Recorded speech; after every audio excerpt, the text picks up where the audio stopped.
Isang tanghali mga katrackers. Balik naman tayo dito sa Pulan mga katrackers. Ganito talaga ang buhay namin, pang malayuan. Minsan sa Italy, sa France, sa Austria. Sa ngayon mga katrackers, yung Switzerland, parang ikutan ko lang yan. Sa mga gilid-gilid lang kasi sayang. Yung isang kasama namin nandoon siya sa Switzerland ngayon, nagpakasyon dahil nandoon yung mag-ina niya, anak at asawa nandoon. Doon siya nagpakasyon, pangatlong bisis na yata. Pag-alagala lang. Yun ang pinangarap kong marating yan mga katrackers. Sa mga kasama kong nakarating yan mga katrackers, parang bihira lang kung makadinig na walang pain. Mayroon talagang pain mga katrackers. Grabe yung pulis yan mga katrackers. Parang mekaniko, gumagapang silalim, naghahanap ng butas kung ano-ano yung maibigay niyang pain. At saka mahal yung road tax, kaya pinaiwas kami dyan mga katrackers. Dadaan ka dyan, maganda naman mga super ganda talaga mga talawin. Kaso lang, parang yung binabayaran mo yung ano mga katrackers. Grabe kahigpit talaga yung pulis. Okay lang kung medyo bago yung truck mo talaga at trailer, yung walang problema, bago lahat ng gulong. Yan mga katrackers. Kaya sa gilid-gilid lang muna sa border ng Germany, sa France, sa Austria at Italy. Dito sa Montenegro, hindi pa ako nakarating yan mga katrackers. Pero itong Spain, kasi may biyahe kaming Spain mga katrackers, at Portugal, baka marating natin yan mga katrackers. Darating ang panahon mga katrackers. Yun na lang ang mga bansa na hindi ko narating. Mayroon pa dito sa kabila naman, mayroon pang Bulgaria at Romania at Greece. Pero dito sa naman sa mga Estonia, Latvia at saka Lithuania, Estonia at Latvia, hindi ko na gaano pinangarap yung mga katrackers. Dito naman sa itaas mga katrackers, yung UK, yung Ireland, Scotland at England, meron din biyahe yung mga mga katrackers. Pero sa mga kwento nila mga katrackers, parang na-discourage ako dyan mga katrackers dahil mga parking doon wala daw CR. At maraming magnanakaw mga katrackers. At maraming sasakay sa'yo kasi sa France ang sakayan dyan ng pere. May mga itim daw mga katrackers na bubuksan yung truck mo, sasakay sila sa trailer mo pupuntang para lang makalibre. Nag-migrate doon sa UK, sa London.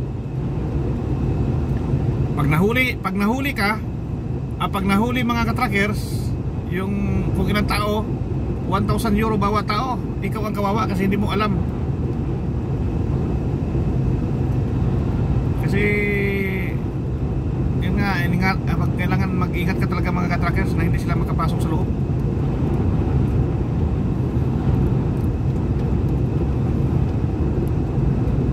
Yan mga katrackers, ang ating hanap buhay mga katrackers.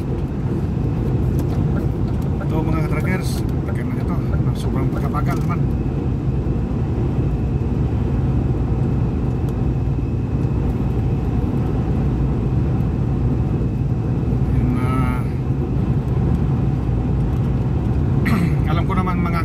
Kung sino-sino kayong nakasubaybay at nakasuporta sa akin.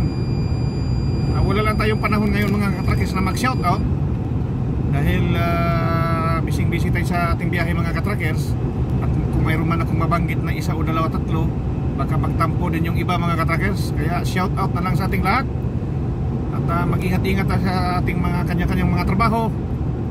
At dito naman sa ating larangan ng YouTube, sana tuloy-tuloy yung suporta nyo sa akin mga katrackers. Dahil alam nyo naman mga katrackers ay hindi ito sa aking sarili, hindi ko ito ginagawang hanap buhay. Kung hindi, ginagawa ko ito pamamaraan para makakatulong tayo sa kapwa. At mga video ko mga katrackers ay talagang sariwa at original. Original to mga katrackers. Samantala ng iba, gaya-gaya lang mga katrackers. At nakikita nyo naman yung kung saan tayo nakakarating. sa panahon ng snow. Ngayon panahon ng summer. Yan mga katrackers.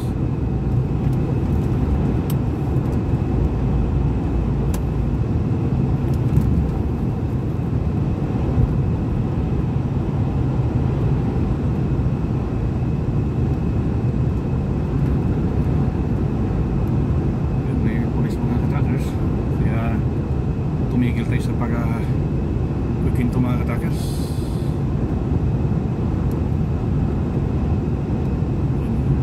Meron siyang inaabangan.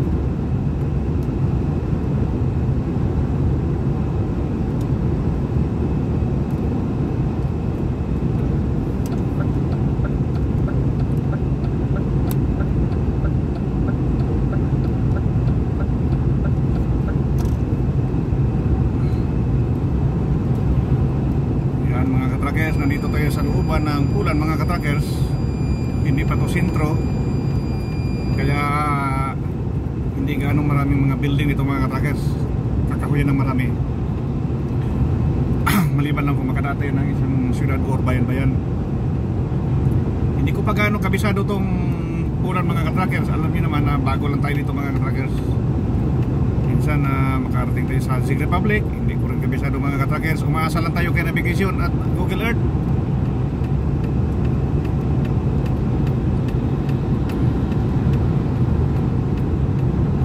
Sobrang organized dito mga katrackers sa Europe. Kahit saan ako nakakarating, yung parking.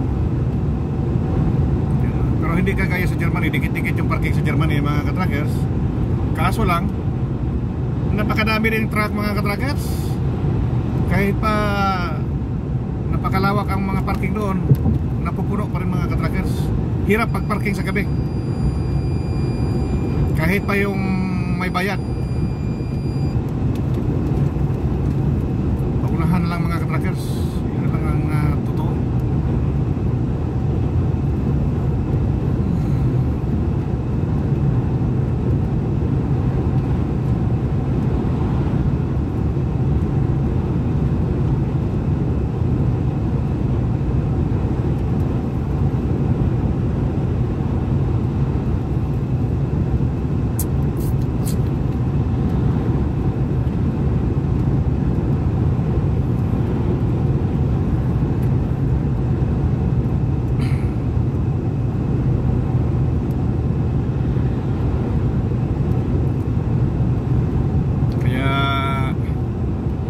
Isa lang kagandahan dito sa trabaho namin mga katrackers, kung saan lugar tayo nakakarating,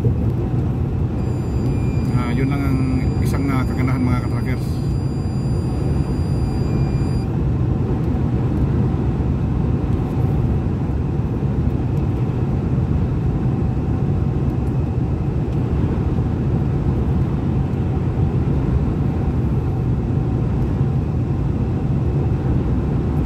Gura.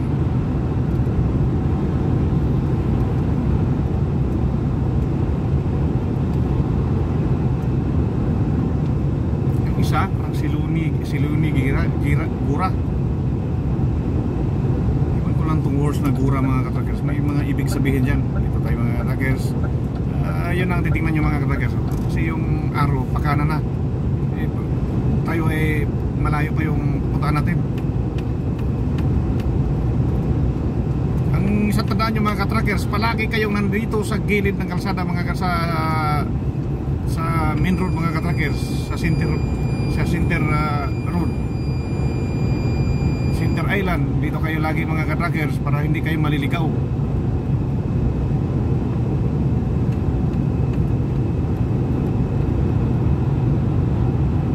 Sobrang organized yung mga dito mga katrackers, paggawa ng tunnel. Tulay dito, walang ganong tulay dito at tunnel dito kasi wala namang ganong bundok.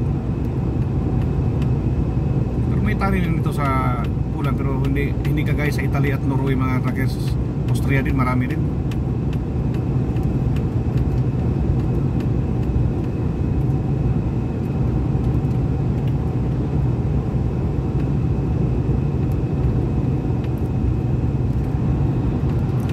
Sobrang organized sila, mga magandang pagkaplano.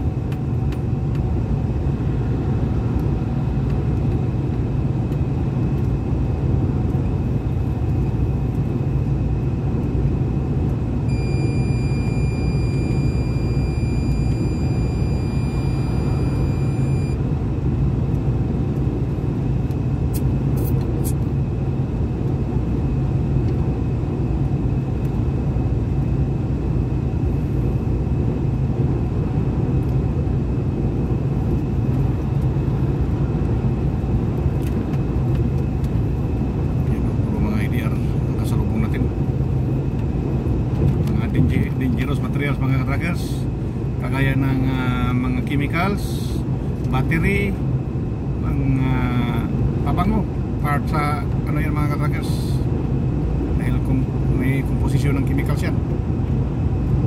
Battery yan mga ka-trackers, kung ano pa.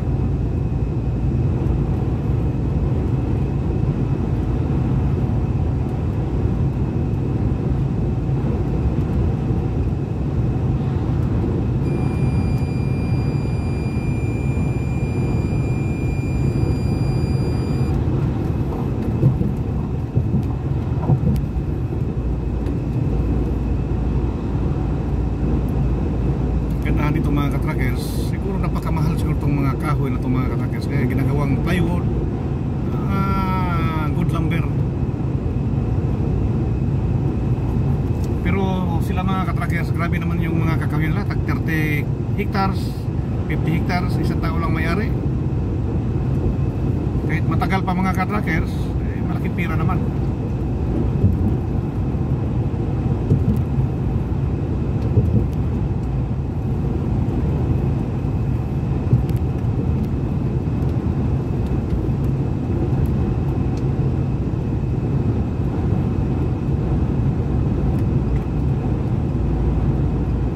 Mixer mga ka-trackers, nakapag-drive din tayo noon mga ka-trackers sa Monolithic Construction sa ano ko nasa mga ka-trackers, sa General Santos. Pero sa Davao na ano, galing ako sa Davao. Diyan nag-umpisa yung ano mga natin mga ka-trackers. Unti-unti tayo naka-experience ng maniho ng malalaking truck. Galing tayo sa family driver, service driver, taxi driver, POG driver. Step by step ang natutunan ko mga ka-trackers, hindi yung diretso. Hindi rin ako dumaan ng pahinante. Yan ang totoo mga ka-trackers, dahil sa dasal natin sa ating Panginoon mga ka-trackers, yan, sinagot niya lahat mga ka-trackers. Matagal-tagal din mga ka-trackers. Kaya tama yung sabi ng Panginoon, yes or no, or yes, wait and no. Yan. Kaya susundin natin ng kagustuhan ng Panginoon para sa atin mga ka-trackers. Kung yes, ito talaga ay para sa atin. Kung no, huwag mong pilitin mga ka-trackers, dahil mayroong mga malaking pangamba ang nakantay sa atin, panganib. Baka mapahamak tayo, ayaw tayo ipamahamak sa ating Panginoon. Kung wait, antayin natin ang tamang panahon. Kaya maghintay ka lang. Yan ang mga ka-trackers.